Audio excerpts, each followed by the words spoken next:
The auctioneer's hammer had not yet fallen when Owen Fairmont raised his hand and named a sum that made every man in the room turn to stare. The marriage broker, a thin man with ink-stained fingers and the moral backbone of a slug, looked up from his podium with undisguised greed lighting his eyes. "Sold," he announced, his voice carrying across the stuffy office that reeked of old paper and human misery. "The contract for one Mira Blackthorn, orc female, age 22, sound of body and trained in farm work, goes to the gentleman in the back." Owen felt his stomach turn as he walked forward to collect the document. The parchment was thick and official, stamped with the county seal, and it detailed ownership of a person as though she were livestock. He had heard rumors of such contracts existing on the frontier, where orc refugees from the northern wars could be bound into servitude or marriage under the guise of legal sponsorship. Hearing about them and holding one in his hands were two different experiences entirely. "Congratulations on your purchase," the broker said, sliding the papers across his desk. "She's waiting at the Crestwood farmstead, North Road, third property past the mill. Strong worker, that one. You will not be disappointed." Owen did not trust himself to speak.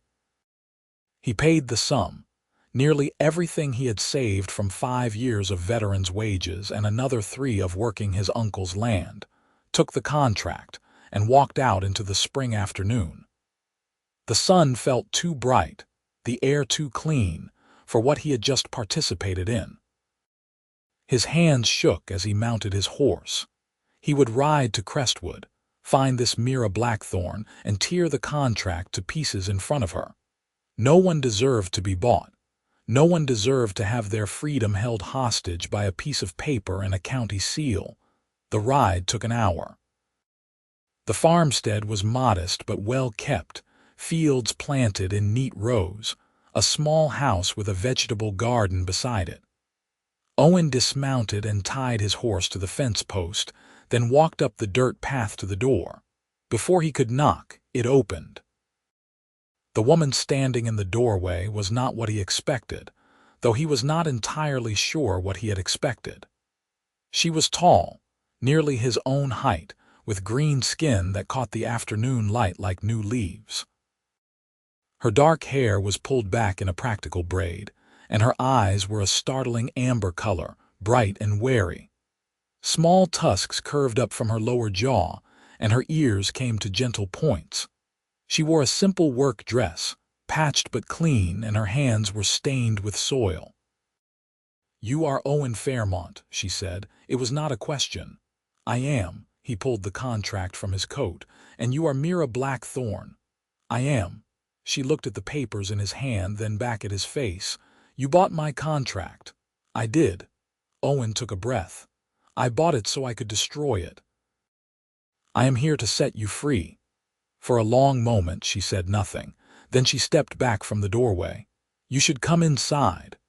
He followed her into the small house. The interior was sparse but tidy, with a table, 2 chairs, a fireplace, and a narrow bed in the corner. Herbs hung drying from the rafters. She gestured to one of the chairs, and he sat. She remained standing. "Why?" she asked. "Because no one should be bought or sold," Owen said. "Because these contracts are an abomination, and I will not be party to one." He set the papers on the table.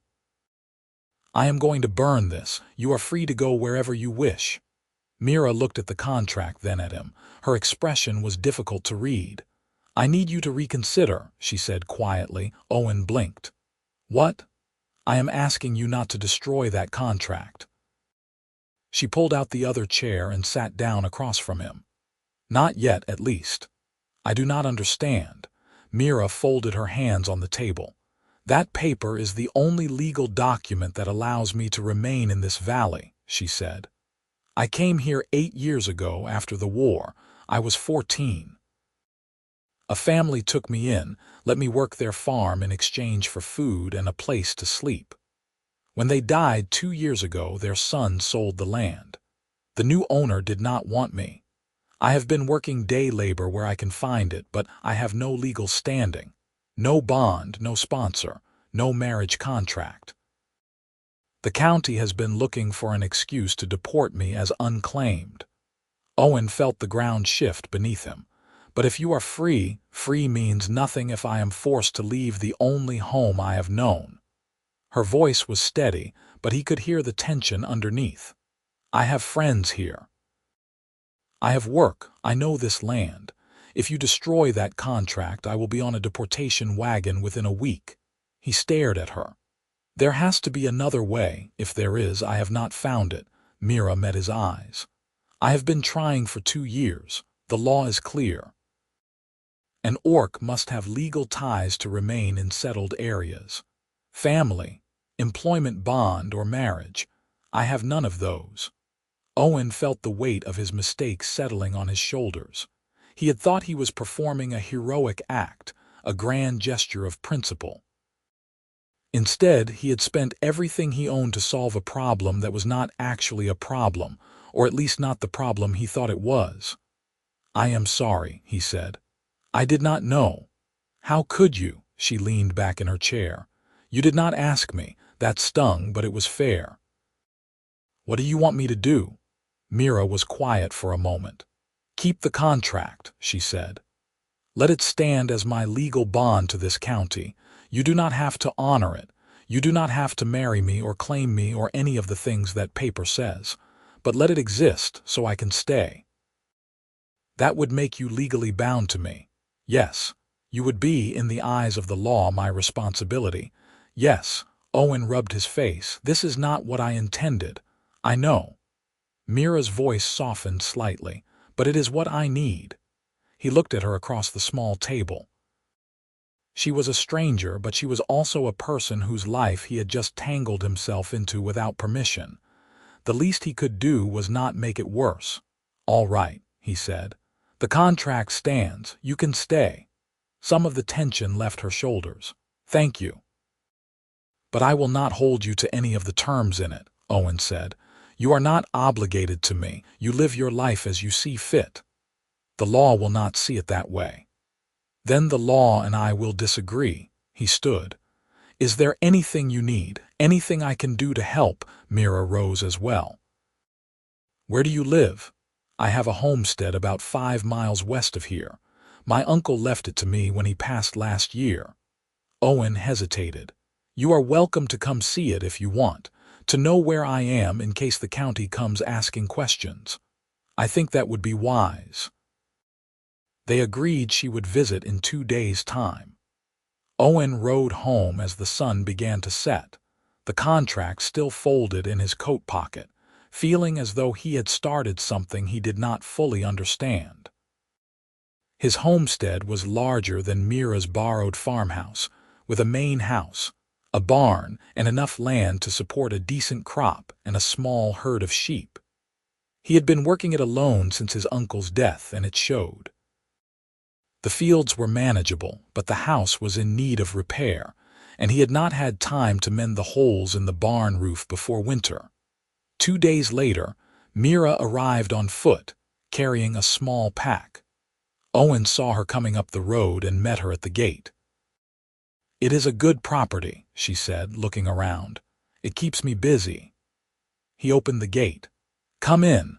I will show you around. They walked the perimeter of the fields, and he pointed out the boundaries, the creek that served as a water source, the small orchard his uncle had planted years ago. Mira asked practical questions about crop rotation and soil quality, and Owen found himself answering easily. She knew farming, that much was clear. You work this alone? She asked. For now. I hire help during harvest, but day to day it is just me. She nodded. It is a lot for one person. I manage. They returned to the house, and he offered her water from the well.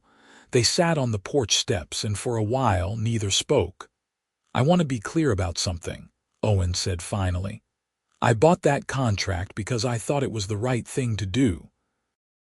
I was wrong about what you needed, but I was not wrong about the principle. These contracts are vile, and I hate that you have to rely on one to stay safe. I hate it too, Mira said, "but I hate the thought of losing my home more." "I will not interfere in your life," Owen continued. "You do not owe me anything. Not work, not companionship, not anything the contract claims. I want you to know that." Mira turned to look at him. "What if I want to help?" He blinked. "What? You said this place is a lot for one person. It is. I have been doing day labor where I can find it, but the work is scarce and the pay is poor.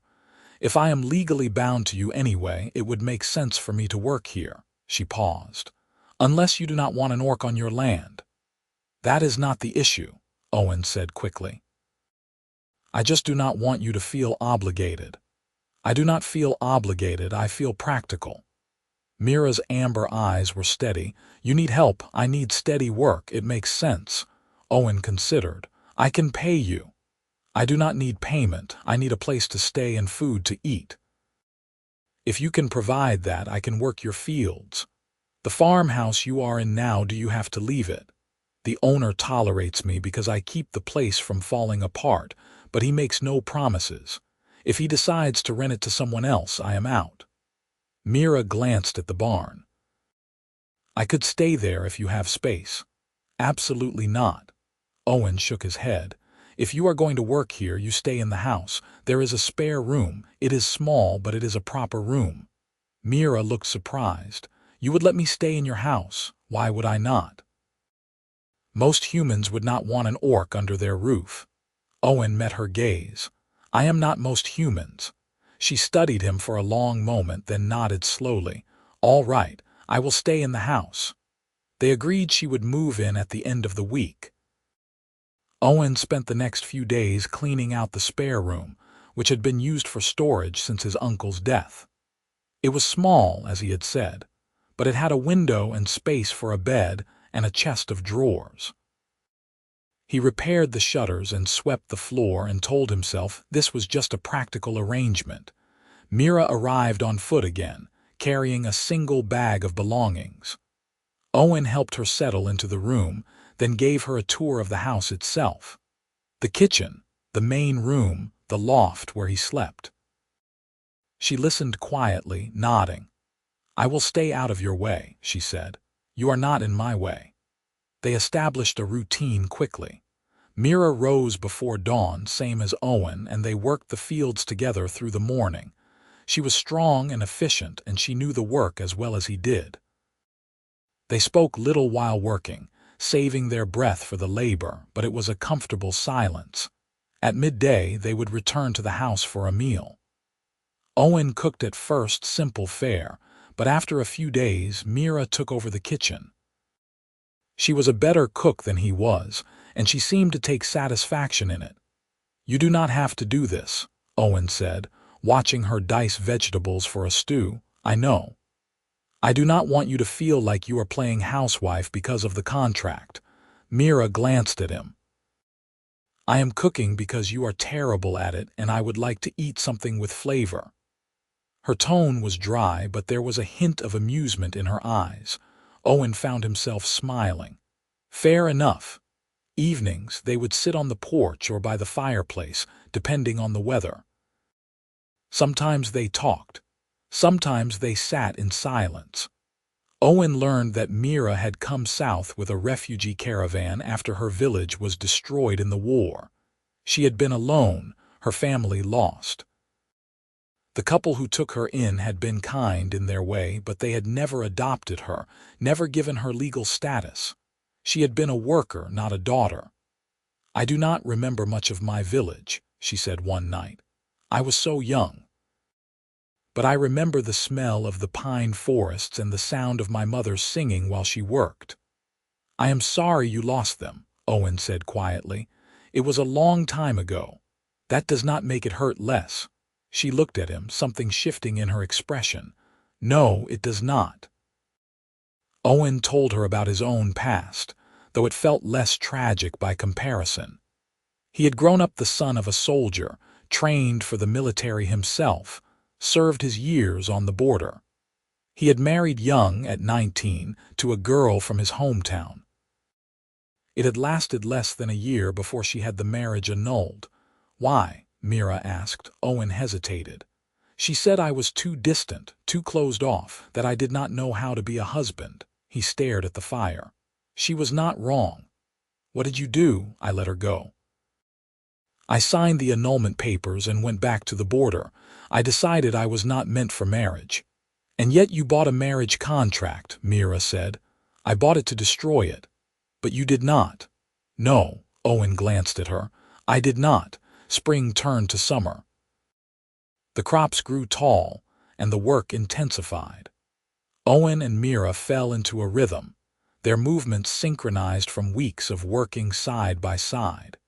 He learned to anticipate when she would need help with a heavy load, and she learned to read his silences, to know when he was frustrated or tired.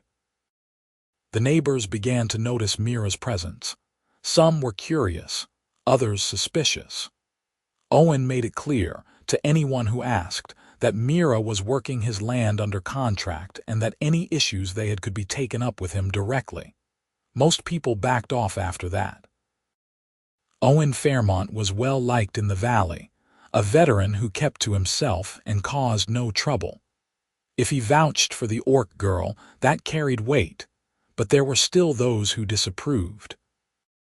One afternoon, a man named Silas Gregg, who owned the property bordering Owen's to the east, stopped by to make his feelings known. "You have got an orc living in your house," Silas said without preamble. He was a broad man with a florid face and an opinion on everything. "I do," Owen said. He was mending a fence post and did not stop working. "People are talking." "Let them talk," Silas scowled. "It is not proper. You are a single man, she is a single woman, and she is an orc." "She is working my land," Owen said evenly. "Same as any hired hand." "Hired hands do not live in the house." Owen straightened and looked at Silas. "Mira Blackthorn is under legal contract to me. Where she sleeps is my business, not yours." "That contract," Silas spat. "Those things should not exist. Letting orcs bind themselves to humans, it is not natural." "Then we agree on something," Owen said coldly. "The contracts should not exist. But since they do, and since Mira needs one to stay in this valley, I am ensuring she has it. If you have a problem with that, I suggest you take it up with the county, not me." Silas glared, but he left. Owen finished mending the fence, then went to find Mira. She was in the barn feeding the sheep. "Silas Gregg came by," Owen said. "I heard." Mira did not look up from her work. "He was not quiet. I am sorry." "For what? You did nothing wrong." "I do not want people giving you trouble because of me." Mira straightened and turned to face him. "People have been giving me trouble my whole life. I can handle Silas Gregg." "I know you can," Owen said, "but you should not have to." She looked at him for a long moment, then set down the feed bucket. "Why do you care so much?" The question caught him off guard. "What do you mean? You bought my contract to set me free. When I asked you to keep it, you did. You let me live in your house, work your land, and you defend me to your neighbors. Why?" Owen did not have a simple answer. "Because it is the right thing to do." "That is not enough of a reason to spend everything you own." He was quiet. "My wife left me because I did not know how to care about things properly," he said finally. "Maybe this is me trying to do better." Mira's expression softened. "You are doing fine, Owen." Something in his chest tightened. He nodded and left her to her work. As summer deepened, Owen began to notice things about Mira that had nothing to do with her skill in the fields. The way she hummed while she cooked, low and melodic. The way she laughed, rare but genuine, when he said something unexpectedly funny. The way her hair caught the light when she took it down from its braid in the evenings. He tried not to dwell on these observations. This was a practical arrangement, nothing more. She was here because she needed the legal protection, and he was helping her because it was the right thing to do. That was all.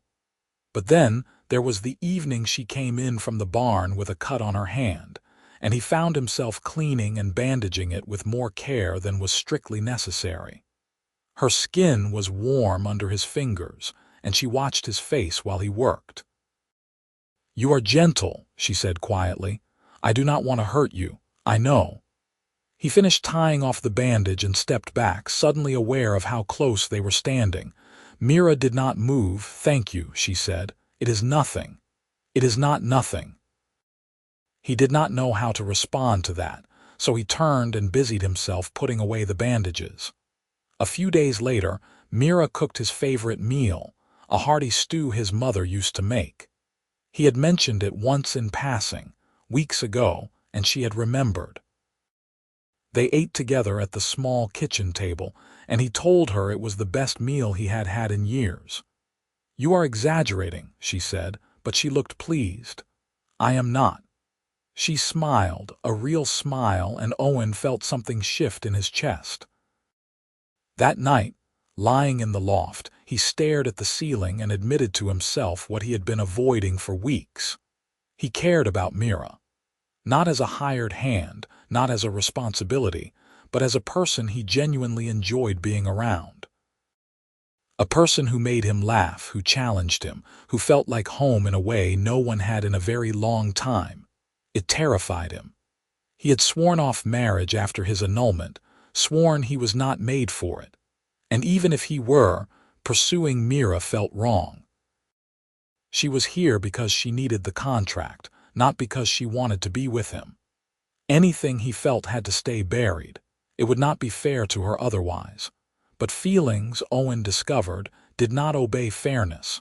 Harvest season came, and with it, long days of backbreaking work. Owen hired a few extra hands from the village, and Mira worked alongside them without complaint. The hired men were wary of her at first, but she won them over with sheer competence and a willingness to tackle the hardest jobs. One of the hired hands, a young man named Illy, seemed particularly taken with her. He found excuses to work near her, to talk to her during breaks. Mira was polite but distant, and Owen told himself he had no right to feel the sharp stab of jealousy that went through him every time Illy made her laugh.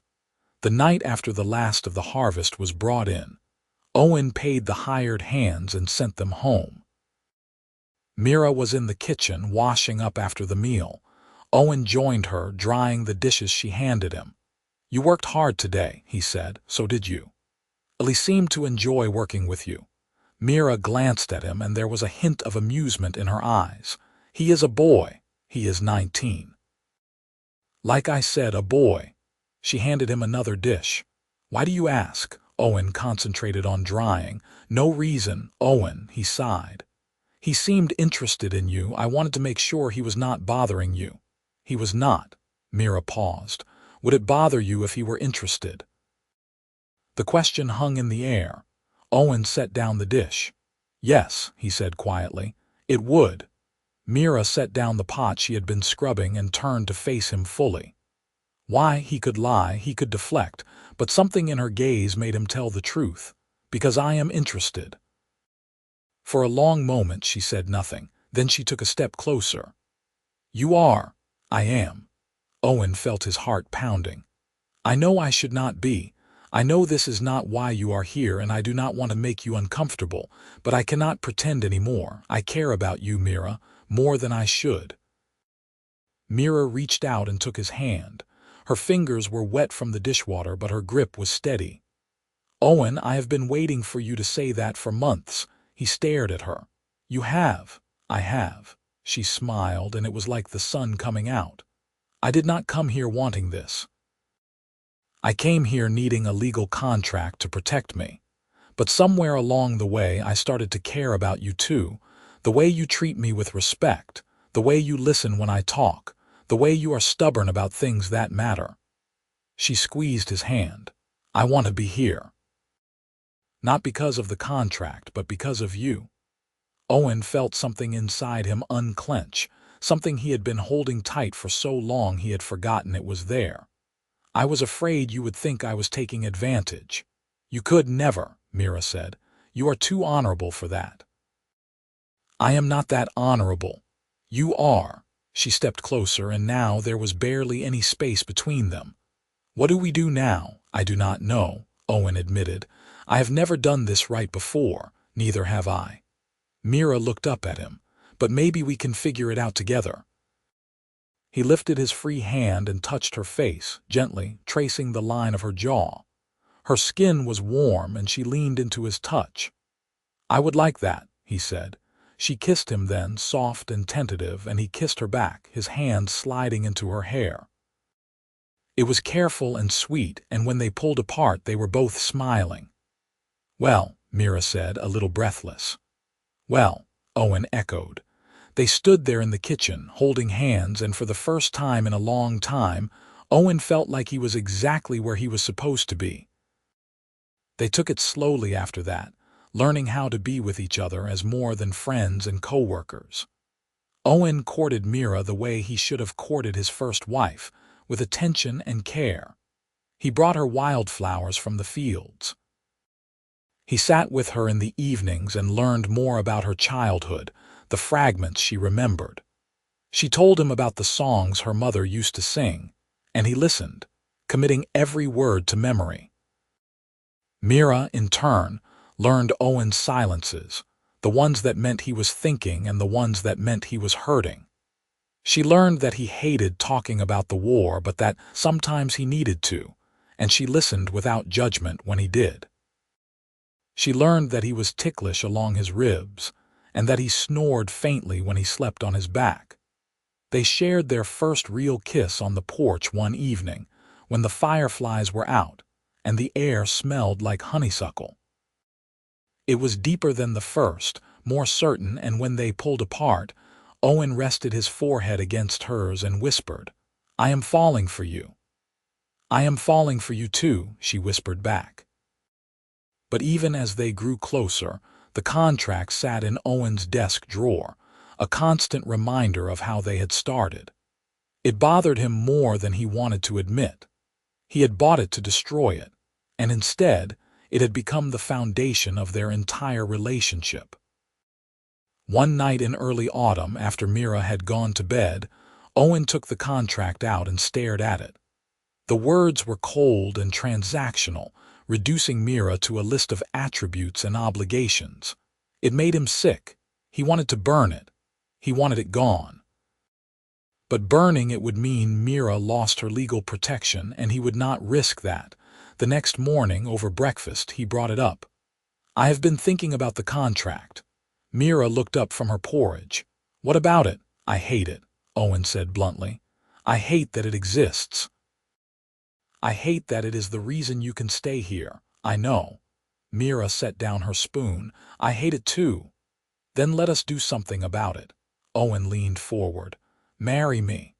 Not because of the contract, but because we want to. A real marriage, freely chosen. And on our wedding day, we burn the contract together. It will have served its purpose. You will have legal status through marriage, and the contract can be ashes." Mira stared at him. "Owen, are you proposing?" "I am." He reached across the table and took her hand. "I know it has not been that long. I know we are still figuring this out, but I love you, Mira. I want a life with you, a real one, not one built on a piece of paper I bought from a broker. Will you marry me?" Tears welled in her amber eyes. "Yes," she said, her voice shaking. "Yes, I will marry you." Owen stood and pulled her into his arms, and she clung to him, laughing and crying at the same time. "I love you," she said against his chest. "I love you so much. I love you too."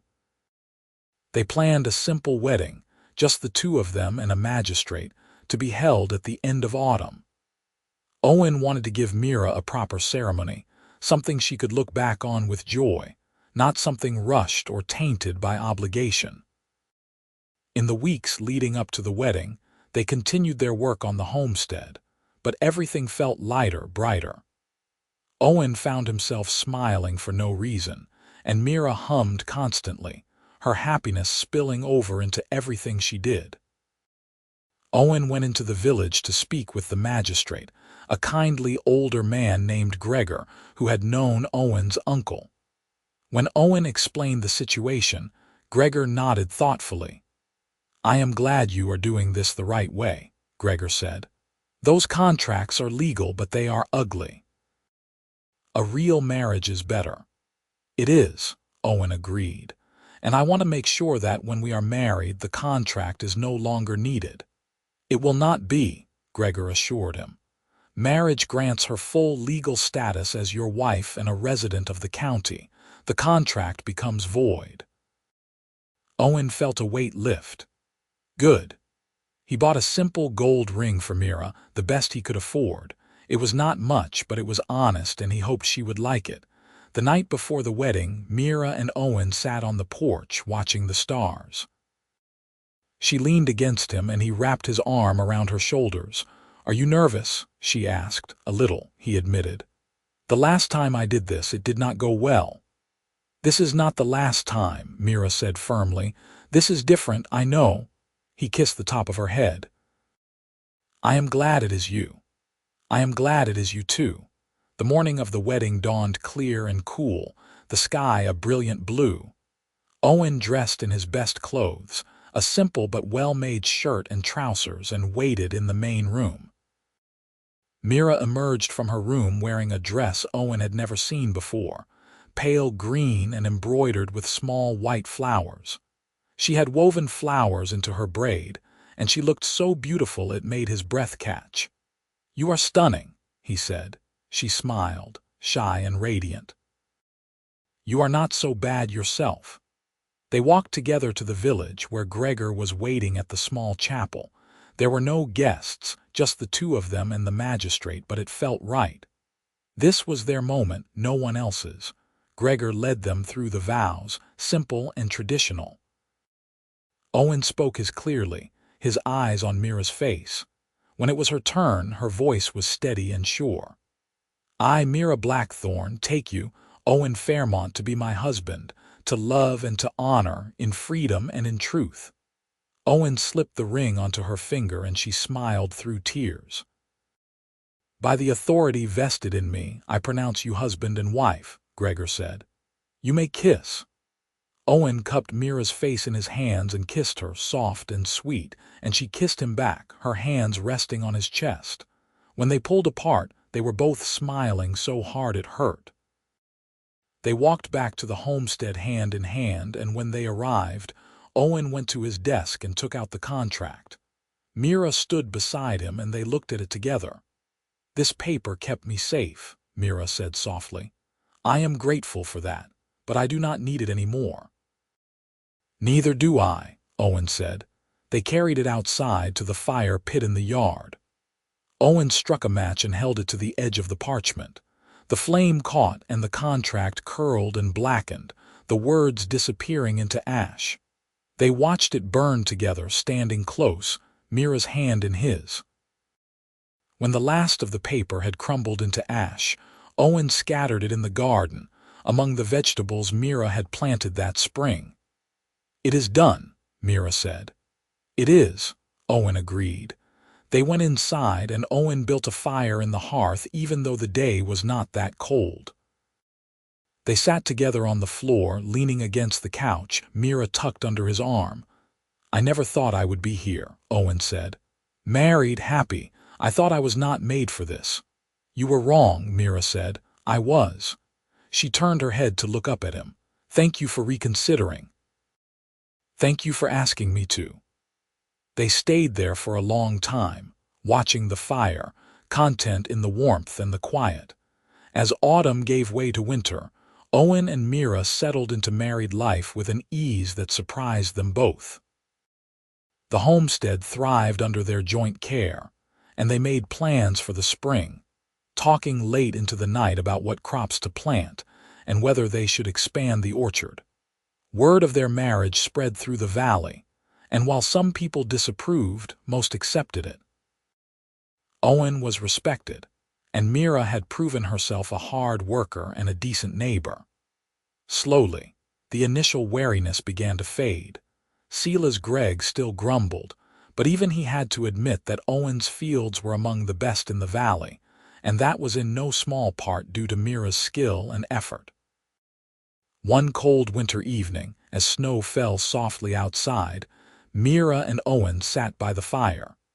She was mending one of his shirts, and he was carving a new handle for a broken hoe. It was domestic and peaceful, and Owen found himself thinking that this quiet contentment was worth more than any grand gesture or sweeping romance. "Owen," Mira said, setting down her sewing. "Yes, I am happy." He looked at her, at the firelight dancing across her green skin, at the smile playing on her lips. "So am I.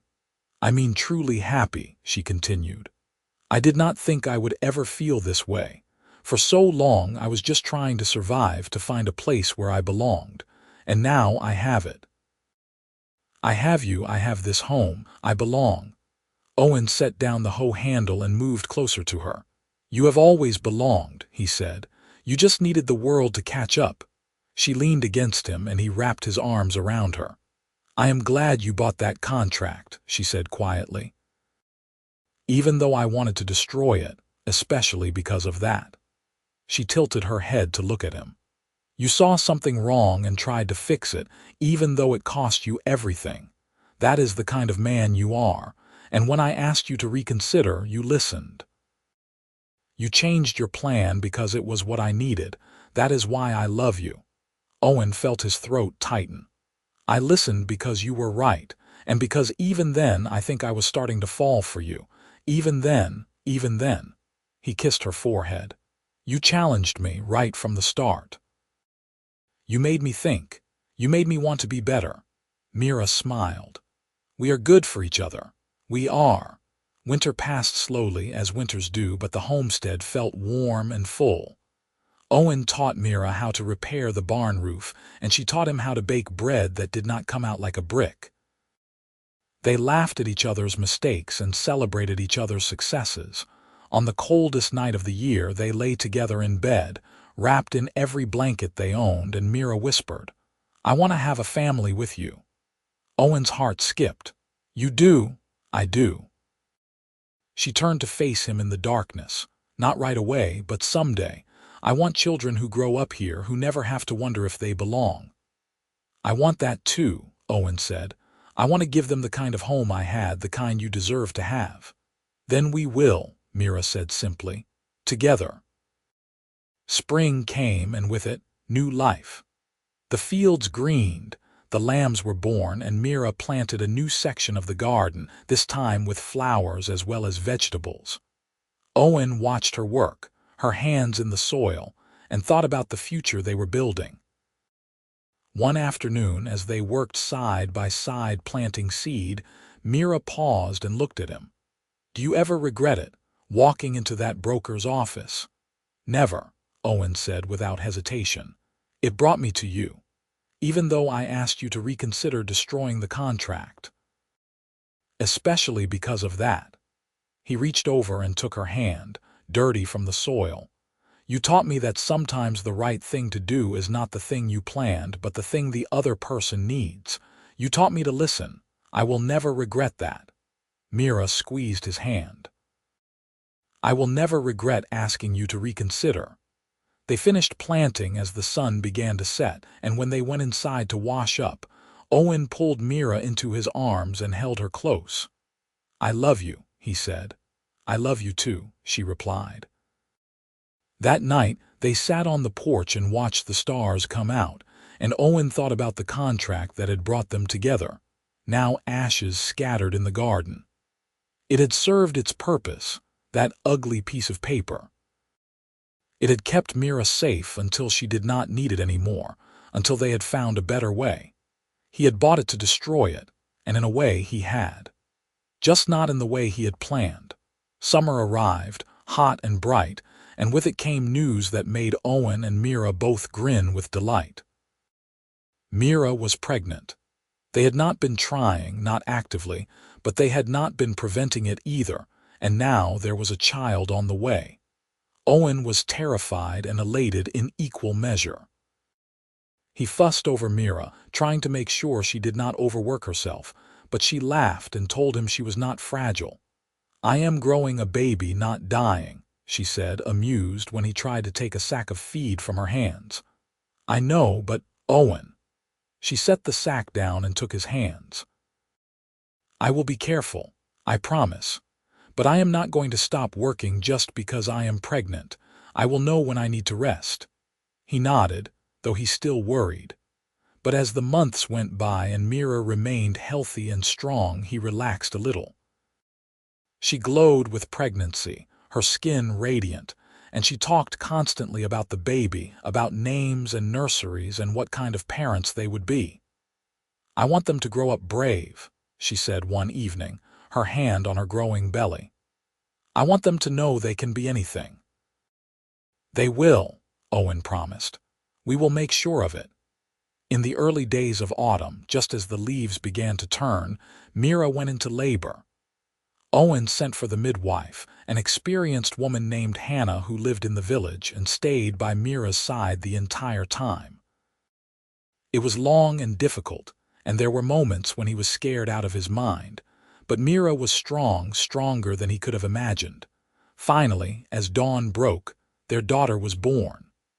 She was small and perfect, with green skin like her mother's and a shock of dark hair. She had tiny tusks, barely visible, and her cry was loud and indignant. She is beautiful, Owen said, his voice thick with tears. Mira, exhausted but smiling, held their daughter close. She is. They named her Willa, and she became the center of their world. Owen had never known he could love something so much, this tiny person who depended on them for everything. He learned how to change nappies and how to soothe her when she cried in the night. Mira nursed her and sang to her, the same songs her mother had sung, and Owen would sit and listen, his heart full to bursting. Willa grew quickly, as children do, and by her first birthday she was toddling around the homestead, getting into everything. She had her mother's curiosity and her father's stubbornness, and she was utterly fearless. She is going to be trouble, Mira said fondly, watching Willa chase a chicken around the yard. She is going to be amazing, Owen corrected. When Willa was 2, Mira became pregnant again.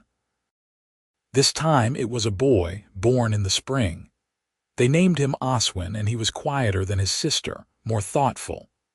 Where Willa charged ahead, Oswin watched and planned. Owen loved the differences between them, loved watching them grow into their own people. The homestead expanded to accommodate the growing family.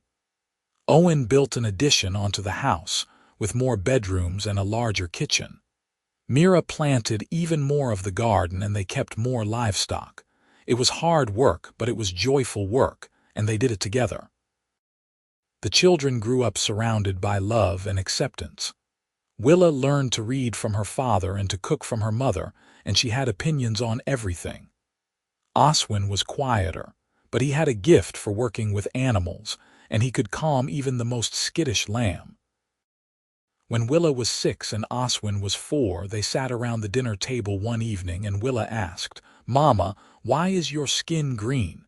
Mira glanced at Owen, then smiled at her daughter. "Because I am an orc, sweetheart." "What is an orc?" "It is what I am," Mira said simply.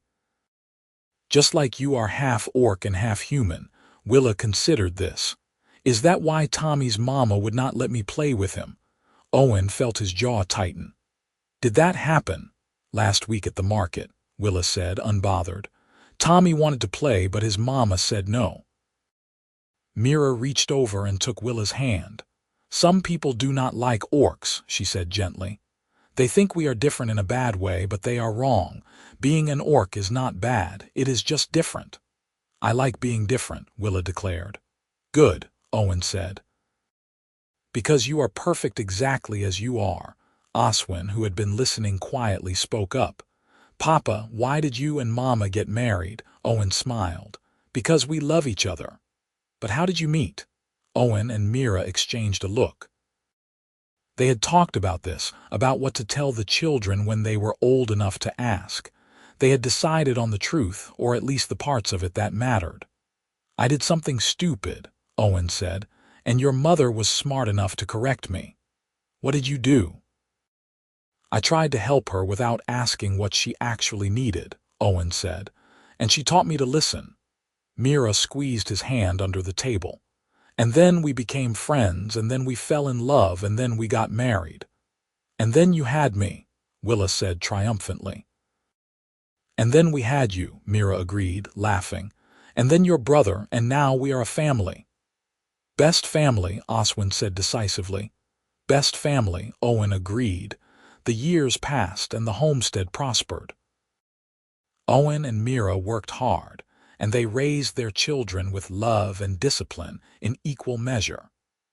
Willa grew into a strong, outspoken young woman who refused to let anyone make her feel lesser for being half-orc. Oswin grew into a quiet, capable young man who had his father's steadiness and his mother's kindness. When Willa turned 18, a young man from the village came to call, and Owen found himself having to accept that his daughter was grown. The young man, whose name was Garrett, was respectful and clearly smitten, and after a few months of courtship he asked for Willa's hand. "You know she is half-orc," Owen said, studying Garrett. "I do, sir," Garrett said. "And I do not care, I love her." "Good," Owen said. "Because if you ever make her feel like she is less than she is, I will have words with you." Garrett paled slightly but nodded. "Understood, sir." Willa married Garrett the following spring, and Owen walked her down the aisle with tears in his eyes. Mira cried too, happy tears, and they watched their daughter start her own life with pride and joy. Oswin took over more of the work on the homestead as Owen and Mira grew older. He was 20 when he met a girl from a neighboring farm, a human girl named Clara, and it was clear from the start that he was in love. Clara's family accepted Oswin without question, and Owen was grateful for it. He remembered the prejudice Mira had faced, and he was glad that his son would not have to endure the same. One evening, when Owen and Mira were alone on the porch, their children grown and living their own lives, Mira leaned against Owen and sighed contentedly. "We did well," she said. "We did," Owen agreed. "Do you ever think about that day?" Mira asked. "When you came to my door with the contract?" "Sometimes," Owen said. "I think about how close I came to making a terrible mistake." "It would not have been a mistake," Mira said. "You were trying to do the right thing." "But it was not what you needed." "No," Mira agreed, "but you listened when I told you that, and that made all the difference." Owen kissed her temple. "I am glad you asked me to reconsider. I am glad you did." They sat in silence for a while, watching the sun set over the fields they had worked together for so many years. The homestead was quiet now, with the children grown, but it was still full of life, full of memories. "I love you," Owen said. "I love you too," Mira replied. And in that moment, with the sun setting and the stars beginning to appear, Owen Fairmont thought about the contract he had bought all those years ago, the one he had intended to destroy. It had been ashes for decades now, scattered in a garden that had grown and changed and been replanted 100 times over. But the love that had grown in its place, the life he and Mira had built, that was real and lasting. It had started with a transaction, yes, but it had become something far greater. It had become a partnership, a marriage, a family. It had become home, and that, Owen thought, was worth more than any contract, any piece of paper, any amount of money. It was worth everything. Mira shifted beside him, her hand finding his, and he held it tight. They sat together as the night fell, two people who had found each other in the most unexpected way and who had chosen each other every day since. The contract was gone, burned to ashes on their wedding day. But the choice remained, renewed every morning, every evening, every moment in between. And that, Owen knew, was the true foundation of their life together, not a contract, not an obligation, but a choice, freely made over and over again. A choice to love, to stay, to build a life together. And it was the best choice he had ever made.